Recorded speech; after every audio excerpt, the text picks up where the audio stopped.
ಬಿಜಾಪುರ ಜಿಲ್ಲೆಯ ರೈತ ದ್ರಾಕ್ಷಿ ಬೆಳೆಗಾರ ರೈತರ ಪರವಾಗಿ ತಮ್ಮಲ್ಲಿ ಸರ್ಕಾರಕ್ಕೆ ಹಾಗೂ ಜಿಲ್ಲಾಧಿಕಾರಿಗಳಿಗೆ ಹಾಗೂ ಕೃಷಿ ಇಲಾಖೆಯ ಜಂಟಿ ನಿರ್ದೇಶಕ ಉಪನಿರ್ದೇಶಕ ಹಾಗೂ ಸಹಾಯಕ ನಿರ್ದೇಶಕರು ಕೂಡ ಈ ಮೂಲಕ ವಿನಂತಿ ಏನು ಮಾಡ್ಕೋತಾ ಇದ್ದೀವಿ ಅಂತಂದ್ರೆ ಸಣ್ಣ 24-25ನೇ ಸಾಲಿನ ದ್ರಾಕ್ಷಿ ಇನ್ಶೂರೆನ್ಸ್ ಅನ್ನು ಕಟ್ಟಿದ್ದೀವಿ.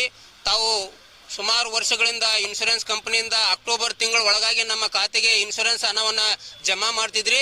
ಆದರೆ 24-25ನೇ ಸಾಲಿನ ಹಣವನ್ನು ಅಕ್ಟೋಬರ್ ಆಯಿತು, ನವೆಂಬರ್ ಆಯಿತು, ಡಿಸೆಂಬರ್ ಆಯಿತು, ಜಾನ್ವರಿ ಆದರೂ ಕೂಡ ಇನ್ನೂ ಹಣ ಜಮಾ ಮಾಡಿಲ್ಲ.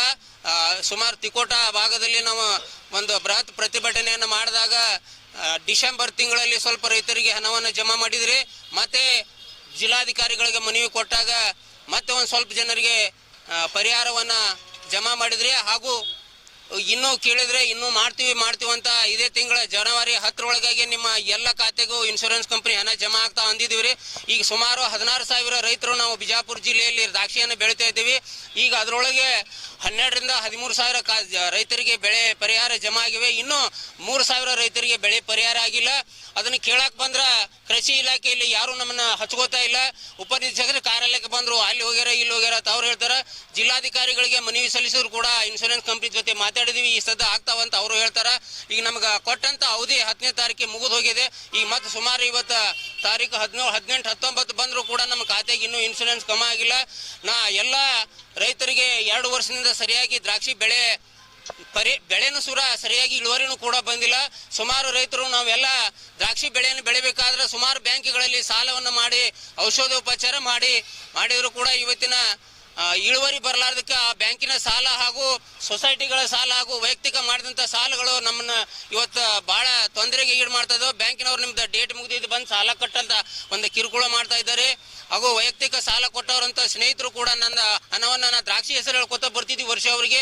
ದ್ರಾಕ್ಷಿ ಇವತ್ತು ಬೆಳೆ ಪರಿಹಾರವೂ ಇಲ್ಲ, ಬೆಳೆನೂ ಇಲ್ಲ ಅಂತಂದಾಗ ನಾವು ತುಂಬಾ ತೊಂದರೆ ಆಗಿದೆ. ನಾನು ಬಬಲೇಶ್ವರ ಗ್ರಾಮದ ರೈತನಾಗಿ ನಂದು ಬಬಲೇಶ್ವರ ಗ್ರಾಮದ ಸರ್ವೆ ನಂಬರ್ 1001/4ರಲ್ಲಿ ನಂದು ದ್ರಾಕ್ಷಿ ಬೆಳೆ ಇದೆ. ಹಾಗೂ 969/1ರಲ್ಲಿ ಕೂಡ ದ್ರಾಕ್ಷಿ ಬೆಳೆ ಇದೆ. ನಂದು ಒಟ್ಟು 4 ಎಕರೆ ದ್ರಾಕ್ಷಿ ಬೆಳೆಯನ್ನು ಬೆಳೀತಾ ಇದ್ದು, ಆ 4 ಎಕರೆ ದ್ರಾಕ್ಷಿ ಬೆಳೆಯನ್ನು ಬೆಳೆಯಲಕ್ಕ ನಾನು ಸುಮಾರು ಬ್ಯಾಂಕ್ನಲ್ಲಿ, ವಿಜಯ ಬ್ಯಾಂಕ್ನಲ್ಲಿ 12 ಲಕ್ಷ ರೂಪಾಯಿಯನ್ನು ಸಾಲನ ಮಾಡಿದ್ದೀನಿ. ಈ 2 ವರ್ಷದಿಂದ ಇಳುವರಿ ಬರಲಾರ್ದಕ್ಕೆ ಇವು ಬರೀ ಇನ್ನ ಬರ್ತಾವ ಅಂತ ಬರೀ ಅವಧಿನ ಹೇಳ್ತಾ ಇದ್ದಾರೆ. ದಯವಿಟ್ಟು ಈ ಅವಧಿಯನ್ನ ಕೊಡ್ಲಾರ್ದೆ ನಮಗೆ 10ನೇ ತಾರೀಕಿಗೆ ಡೆಡ್ ಲೈನ್ ಕೊಟ್ಟಿದ್ರಿ. ಈಗ ತಿರುಗಿ ಮತ್ತೆ 20 ತಾರೀಕು ಬಂತು. ದಯವಿಟ್ಟು ಇವತ್ತೇನೆ ಈ ಒಂದು ಬೆಳೆ ಪರಿಹಾರವನ್ನು ನಮ್ಮ ಖಾತೆಗೆ ಜಮಾ ಮಾಡಿದ್ರೆ ನೀವು ಮುಂದಿನ ಯಾವುದು ಸಮಸ್ಯೆ ಆಗುದಿಲ್ಲ. ನೀವು ಇವತ್ತೇ ನಮ್ಮ ಖಾತೆಗೆ ಜಮಾ ಮಾಡದೆ ಹೋದಲ್ಲಿ ರೈತ ಸಂಘದ ಪರವಾಗಿ ಬೃಹತ್ ಪ್ರತಿಭಟನೆ ಕೂಡ ನನ್ನ ವೈಯಕ್ತಿಕ ನನ್ನ 12 ಲಕ್ಷ ಸಾಲಕ್ಕೆ ನೀವೇನು ಹೊರೆಗಾರ ಆಗ್ತೀರಿ.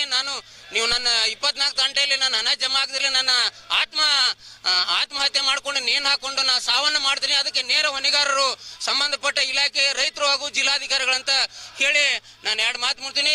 ಜೈ ಹಿಂದ್, ಜೈ ಕರ್ನಾಟಕ. ನನ್ನ ಹೆಸರು ಭೀಮಪ್ಪ ರೇವನಪ್ಪ ಕೋಟ್ಯಾಳ್, ಸಾಕಿನ್, ಬಬಲೇಶ್ವರ ಹೋಬಳಿ, ಬಬಲೇಶ್ವರ ತಾಲೂಕ. ವಿಜಯಪುರ ಜಿಲ್ಲೆಯಲ್ಲಿ 2024-25ನೇ ಸಾಲಿನ ದ್ರಾಕ್ಷಿ ವಿಮೆ ತುಂಬಿದಂಥ ರೈತರಿಗೆ ಈಗಾಗಲೇ ಅಂದ್ರೆ ಸುಮಾರು 2 ವರ್ಷ ಆಲಕ್ಕೆ ಬಂತು. ಎಲ್ಲ ತುಂಬಿದಂಥ ರೈತರಿಗೆ, ನಷ್ಟಗೊಂಡಂಥ ರೈತರಿಗೆ ಅವು ಪರಿಹಾರ ಬರಬೇಕಾಗಿತ್ತು. ಆದ್ರೆ ಏನದು ವಿಮೆ ಕಂಪನಿಯ ಅಧಿಕಾರಿಗಳು ಮಾಡಿರುವಂಥ ಎಡವಟ್ಟಿನಿಂದಾಗಿ ಸುಮಾರು 2 ವರ್ಷ ಆದರೂ ಕೂಡ ಏನದು ವಿಮೆ ಬರಲಾರದ ಹಿನ್ನೆಲೆಯಲ್ಲಿ ನಾವು ಅಕ್ಟೋಬರ್ 26ನೇ ತಾರೀಕಿನಂದು ತಿಕೋಟದಲ್ಲಿ ಬೃಹತ್ ಪ್ರಮಾಣದ ಹೋರಾಟವನ್ನು ಮಾಡಿದ ಹಿನ್ನೆಲೆಯಲ್ಲಿ ಅವಾಗೇನದ ಒಂದು 2 ದಿವಸನಾಗ ಸುಮಾರು ಒಂದು 10,000 11,000 ಜನ ರೈತರಿಗೆ ಅವ್ರು ಏನದು ವಿಮೆ ಹಾಕಿದ್ರು. ಅದರಲ್ಲಿ ಕೂಡ ಇನ್ನೂ ಸುಮಾರು ಒಂದು 4,000 ಜನ ಉಳಿದಿತ್ತು. ಅಂದ್ರೆ 16,000 ಜನ ಟೋಟಲ್ ಇದ್ದಾಗ 5,000 ಜನ ಉಳಿತು. ಅದ್ರಾಗೂ ಕೂಡ ಈಗ ಅವತ್ತು ಅರ್ಧ ಹಾಕ್ಯಾರ. ಇನ್ನೂ ಏನಂದ್ರೆ 2,500-3,000 ಜನ ರೈತರಿಗೆ ಏನದ ಬರಂಗಿಲ್ಲ, ನಿಮಗೆ ಒಟ್ಟಾರೆಯಾಗಿ ಬರಂಗಿಲ್ಲ ಅಂತೇಳಿ ಅಧಿಕಾರಿಗಳು ಒಬ್ಬರ ಮೇಲೆ ಒಬ್ಬರು ಹಾಕೋತಿ ಇವತ್ತಿನ ದಿನ ಟೈಮ್ ಪಾಸ್ ಮಾಡ್ಲಕತ್ತಾರ. ಅದಕ್ಕೆ ಏನದ ಇವತ್ತು ವಿಜಯಪುರ ಜಿಲ್ಲೆ ಎಲ್ಲ ದ್ರಾಕ್ಷಿ ಬೆಳೆಗಾರರು ಇನ್ನೂ ಯಾರಿಗೆ ವಿಮೆ ಬಂದಿಲ್ಲ ಅವರೆಲ್ಲರೂ ಕುಡ್ಕೊಂಡು ಬಂದು ಜಂಟಿ ತೋಟಗಾರಿಕಾ ಇಲಾಖೆಯ ನಿರ್ದೇಶಕರ ಕಚೇರಿ ಮುಂದೆ ಹೋರಾಟ ಮಾಡ್ಲಕತ್ತೀವಿ. ಆದಷ್ಟು ಬೇಗನೆ ಏನದ ತಾಂತ್ರಿಕ ಸಮಸ್ಯೆಗಳನ್ನು ಬಗೆಹರಿಸಿ ಆ ವಿಮಾ ಕಂಪನಿಯವರು ಇರ್ಬೋದು ಮತ್ತು ತೋಟಗಾರಿಕಾ ಅಧಿಕಾರಿಗಳು ಮತ್ತು ಜಿಲ್ಲಾಡಳಿತ ಇದ್ರ ಬಗ್ಗೆ ವಿಶೇಷ ಗಮನ ಹರಿಸಿ ಯಾರ್ಯಾರಿಗೆ ರೈತರಿಗೆ ಪರಿಹಾರ ಬರಬೇಕು ಅವ್ರೆಲ್ಲರಿಗೆ ಕೊಡಿಸ್ಕೊಡ್ಬೇಕಂತೇಳಿ ಸಂದರ್ಭ ಆಗ್ರಹಿಸ್ತಾ ಇದ್ದೀವಿ. ಸರ್ ಟೋಟಲಿ 16,000ದಾಗ ಇನ್ನೂ 3,000 ಜನಕ್ಕೆ ಬರಬೇಕು. ಅದು ಏನದ ಇವು ಬರಲ್ಲ ತಂದಿದ್ದಕ್ಕೆ ಇವರೆಲ್ಲ ಆತಂಕಗೊಂಡಾರ. ಎಲ್ಲ ಇನ್ನೊಂದು 4 ದಿನ ಲೇಟ್ ಆಗಲಿ, ಬರ್ತದಂದ್ರೆ ಇವತ್ತಿನ ದಿನ ಹೋರಾಟ ಆಗ್ತಿದ್ದಿಲ್ಲ. ಸೊ ಅದಕ್ಕೆ ಈಗಾಗಲೇ ಜನವರಿ 15ರೊಳಗಾಗಿ ಮಾಡಿಸ್ಕೊಡ್ತೀವಿ ಅಂತೇಳಿ JD ಅವ್ರು ಹೇಳಿದ್ರು. ಆದರೂ ಕೂಡ ಇಲ್ಲಿವರೆಗೆ ಆಗಿಲ್ಲ ಅಂದಾಗ ರೈತರು ಸ್ವಲ್ಪ ಆತಂಕಗೊಳಗಾಗಿ ಎಲ್ಲರೂ ಬಂದಾರೆ. ಇವತ್ತು ಆದಷ್ಟು ಬೇಗನೆ ಇದನ್ನ ಒಂದು ಪರಿಹಾರ ಕಾಣಬೇಕಪ್ಪ ಅಂತಂದ್ರೆ ಸಂಬಂಧಿಸಿದ ಎಲ್ಲ ಅಧಿಕಾರಿಗಳು ಇದ್ರ ಬಗ್ಗೆ ಜವಾಬ್ದಾರಿ ತಗೊಂಡು ಅವರೆಲ್ಲರಿಗೂ ಪರಿಹಾರ ಕೊಡ್ಬೇಕಂತೇಳಿ ಸಂದರ್ಭ ಆಗ್ರಹಿಸ್ತಾರೆ. ಕರ್ನಾಟಕ ರಾಜ್ಯ ರೈತ ಸಂಘಕ್ಕೆ, ವಿವಿಧ ಸಂಘಟನೆಗಳ ಮುಖಂಡರಿಗೆ ಧಿಕ್ಕಾರ.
ಮುಗಿಸುವ ಹೇಳ್ತಾರೆ. ಇನ್ನು 10ರಿಂದ 1800 ಜನ ಏನ ರೈತರು ಅದಾರ, ಇನ್ನೂ ಅವ್ರಿಗೆ ಜಮಾ ಮಾಡ್ತಾ ಇಲ್ಲ. ಡಿ ಅವ್ರಿಗೆ ಕೇಳ್ರಂದ್ರೆ ಹೇಳ್ತಾರ, ಆ ವಿಮಾ ಕಂಪ್ನಿಯವ್ರಿಗೆ ಫೋನ್ ಹಚ್ಚಿ ಕೇಳ್ತಿರ್ತಿಗೆ ಅವ್ರಿಗೆ ಡಿ ಕೇಳ್ತಾರ. ಆನಂತರ ಇದೇ ಫೈಲ್ ಅಲ್ಲಿ ಬಂದಿಲ್ಲ ಹೇಳ್ತಾರ, ಅಲ್ಲಿ ಫೈಲ್ ಇಲ್ಲಿ ಬಂದಿಲ್ಲ ಹೇಳ್ತಾರ. ಅದಕ್ಕೋಸ್ಕರ ನಾವು ಈಗ ರೈತರ ಇದೆ ತೋಟಗಾರಿಕೆ ಇಲಾಖೆ ಅಧಿಕಾರಿಗಳಿಗೆ, ತೋಟಗಾರಿಕೆ ಇಲಾಖೆ ಅಧಿಕಾರಿಗಳಿಗೆ, ಕರ್ನಾಟಕ ರಾಜ್ಯ ರೈತ ಸಂಘಕ್ಕೆ, ಹಸಿರು ಸೇನೆಗೆ, ರಾಷ್ಟ್ರೀಯ ರೈತ ಸಂಘಕ್ಕೆ ಜೈ ಜವಾನ್, ಜೈ ಜವಾನ್, ಎಲ್ಲಿವರೆಗೆ ಹೋರಾಟ, ಎಲ್ಲಿವರೆಗೆ ಹೋರಾಟ, ಅನ್ನದಾತರಿಗೆ, ಅನ್ನದಾತರಿಗೆ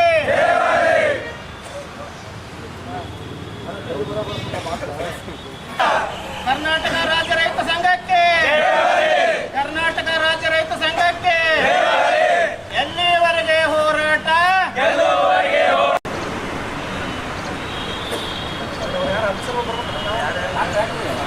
ಸರ್ ಅವ್ರು ಬಂದೇ ಸರ್ ಬಸವರಾಜ ಬಂದಿಲ್ಲ ಅವರು ಇಲ್ಲಿ ಅಲ್ಲೇ ಹೋಗ್ಬೇಕ್ರಿ ನಾ ನೀವೆಲ್ಲ ಕರ್ಕೊಂಡು ಅಲ್ಲೇ